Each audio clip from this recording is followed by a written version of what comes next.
Hi guys! Today, I will be doing a first impression review nitong e.l.f. Poreless Face Primer. Reduces the appearance of enlarged pores, fine lines, and shine for a gorgeous airbrushed look. It transforms your face into a flawless and smooth canvas so makeup goes on evenly for a long-lasting matte finish. Dalawa kagad yung nagustuhan ko dito. Poreless daw and matte finish. Keywords.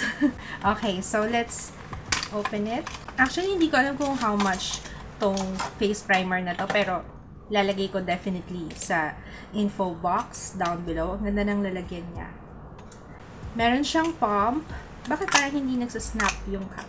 Oh, parang hindi siya nagsasnap. Okay, tingnan natin yung consistency. Clear lang talaga siya. Yung amoy niya para siyang tiger balm na amoy toothpaste. Anyway, try na natin siya sa face. Tingnan natin kung mako-conceal niya yung aking pores.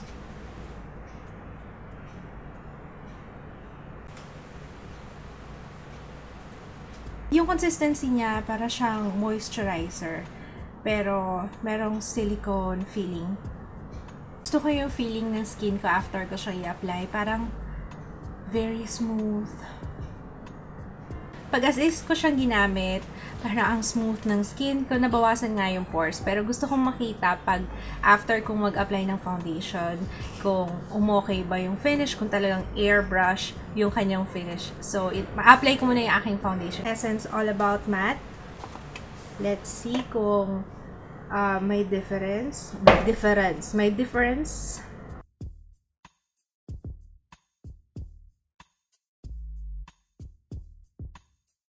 Alam niyo, una ko napansin, nung nag-a-apply ako ng foundation, ang dali niyang i-blend. Kasi parang dumulas yung skin ko eh. Una ko nasabi after kong mag-apply ng powder, napawaw ako. Ang ganda na finish niya, para siyang airbrush talaga. Yun lang, hindi siya talaga matte, kagaya ng sinabi niya sa box na matte finish. Kasi may parang satin, more like satin, pero ang ganda niya sa skin. I just wish na okay siya for oily skin. 1:27 PM and susuotin ko to syempre the whole day para ma-test out natin kung okay siya, kung basta ngayon sa ngayon I really like it considering e.l.f. to at murang product. So far so good. 4:42 PM, tinitingnan ko yung mga clips sa vlog. Grabe ka-shiny ng face ko. Ang shiny na ng face ko. Ewan ko nakikita nyo. Nakikita nyo ba? Ayan o. Hindi niya na-mattify ng pangmatagalan yung aking face. Parang mas lalo pa nga nag-oil up yung mukha ko. Kasi using this foundation, alam nyo, hindi ko kailangang mag-blot dito eh. Nalulungkot ako kasi ang ganda-ganda ng finish niya. Gustong-gusto ko talaga siya. Ang ganda niya sa face, ang kinis. Talagang poreless. Yun lang. Ang bilis na mag-oil up, nakakainis. So anyway, magbo-blot muna ako. Oh.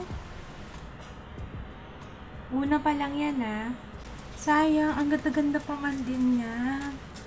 Gustong-gusto ko pa naman, sabi ko, ang flawless tingnan ng face ko, parang airbrush talaga. Ilang oras pa lang yun ha? 3 oras or 4? I think 4. Ay, 3 oras pa lang ang lumipas. Pero bibigyan ko pa siya ng chance. Gagamit ako ng mattifying powder. Gagamitin ko itong Maybelline White Super Fresh. Tingnan natin kung makakatulong siya para hindi mag-shine kagad yung aking mukha. Ayan. Sana tumagal siya kasi ang ganda-ganda pa naman niya. Definitely, masasabi ko ngayon pa lang, okay siguro to sa mga merong dry skin. Sa oily skin, tingnan natin. Okay, so, babalik ako mamaya for my final update.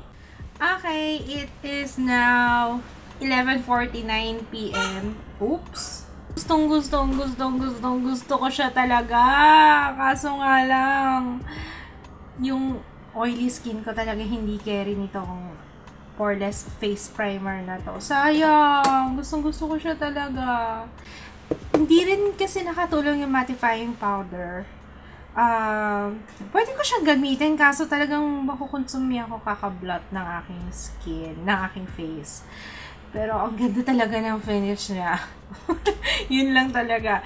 Airbrush kung airbrush talaga ang labanan dito sa face primer na ito. Gusto ko! Kaso naman, ba't kasi ang oily ng face ko?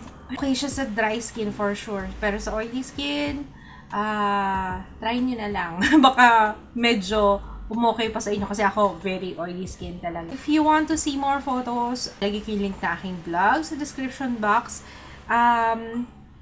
Pati yung price niya kasi hindi ko nakuha yung price. Ilalagay ko na lang din sa description box yung price. So, yun lang. Thanks for watching, guys. Maraming salamat sa panonood. Thumbs up this video kung nakatulong. See you again next time. Bye!